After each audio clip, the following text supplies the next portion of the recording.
Magandang umaga! Kumusta po? Narito po ulit ang update natin para sa lagay ng ating panahon. Ngayong umaga po ng August 9, 2025. Sa ngayon po ay dalawang sama ng panahon pa rin ang ating binabantayan. Una na dyan ang bagyong Fabian na nasa kanluran po ng Ilocos Norte pero papahina na po yan at papalayo na. Dalawa ang bagyo na nasa labas ng ating PAR na may international name na Podul at nasa layo ngayon ng 2,220 kilometer east ng Batanes, nataglay ang lakas ng hangin na maabot po sa 95 kilometers per hour habang patuloy pa rin ang pagkilos pa westward na tinutumbok po ang Philippine Area of Responsibility at posibleng makapasok na po iyan sa PAR sa darating na Lunes. Sa ngayon po, mababa pa ang tsansa niya na direktang makaapekto sa ating bansa, posibleng dyan lamang sa may taas, ngunit tatawagin pa rin yan sa local name na Goryo kung makapasok na po sa loob ng ating PAR.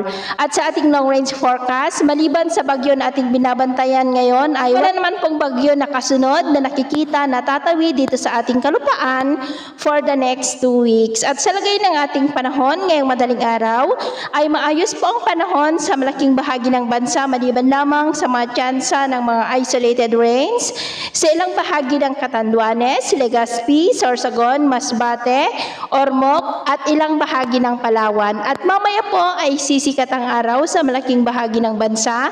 Maalinsangan muli ang panahon pero may tsansa pa rin ng cloudy skies with isolated rains sa ilang bahagi ng Bicol Region, southern part ng Quezon, ilang bahagi ng Palawan, Romblon at Tawi-Tawi. Mamayang hapon po, mas maraming lugar ulit ang makakaranas ng mas maulap na kalangitan with isolated rains, kaya kung lalabas tayo sa ating mga tahanan, ugaliin po natin lagi ang magdala ng kahit anong panangga natin sa init ng araw at protection na rin po sa mga biglaang buhos ng ulan. At sa atin naman pong mga baybayin, wala na po tayong nakataas na namang gale warning signals, pero ba yung pag-ingat lamang po kung papalaot tayo para po mas makaiwas sa mga sakunang pangkaragatan. So ito na ang latest update natin sa araw na ito. Ako po muli si James na nagsasabing sa kahit anong pagsubok na darating sa ating buhay, huwag na huwag po tayong mawawalan ng pag-asa. Thank you and God bless!